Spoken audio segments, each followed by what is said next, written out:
ତମର ସବୁଠୁ ଅଧିକା ଶତ୍ରୁ ସେଇମାନେ ଯେଉଁମାନଙ୍କୁ ତମେ ତାଙ୍କର ସବୁଠୁ ଅଧିକା ଖରାପ ସମୟରେ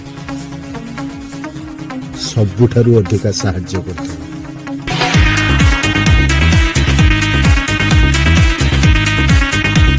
ସେଇମାନଙ୍କ ଉପରେ ବହୁତ ହସ ଲାଗେ।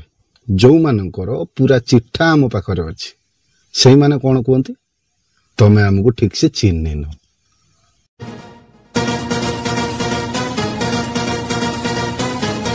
ଲୋକମାନେ ଯେତେବେଳେ ବହୁତ ଚେଷ୍ଟା କଲା ପରେ ତମର କିଛି କରି ନ ପାରନ୍ତି ନା, ଠିକ ସେତିକି ବେଳେ ତମର ଚରିତ୍ର ଉପରେ ଆଙ୍ଗୁଠି ଉଠେଇବା ଆରମ୍ଭ କରନ୍ତି।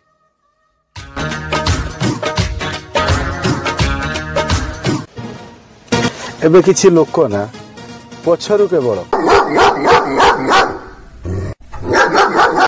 ଏଇଆ ହିଁ କରିପାରିବେ।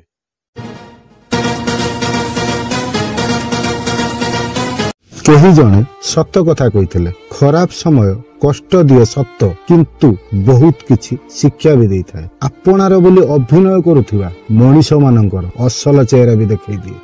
ଏଠି କେହି କାହାରି ନୁହନ୍ତି ରେ ଭାଇ। ଆଜିର ଦୁନିଆରେ ଥରେ ନିଜ ଆଡୁ କଥା ହେବା ବନ୍ଦ କରିଦିଅନ୍ତୁ, ଆଉ ଦେଖନ୍ତୁ ବହୁତ ନିଜର ଲୋକ ତମଠୁ ଦୂରେଇବା ଆରମ୍ଭ କରିଦେବେ। ମୁଁ ଶୁଣିଥିଲି ଗୋଟିଏ ମଣିଷ ଭିତରୁ ଗୋଟିଏ ମଣିଷ ଭଲ ବୋଲି। ଖାସ୍ ସେଇଥିପାଇଁ ଗୋଟିଏ ମଣିଷଙ୍କ ଭିତରୁ ଗୋଟିଏ ମଣିଷ ବାଛିଥିଲି, କିନ୍ତୁ ଶେଷରେ ତୁ ବି ବଦଳି ଗଲୁ।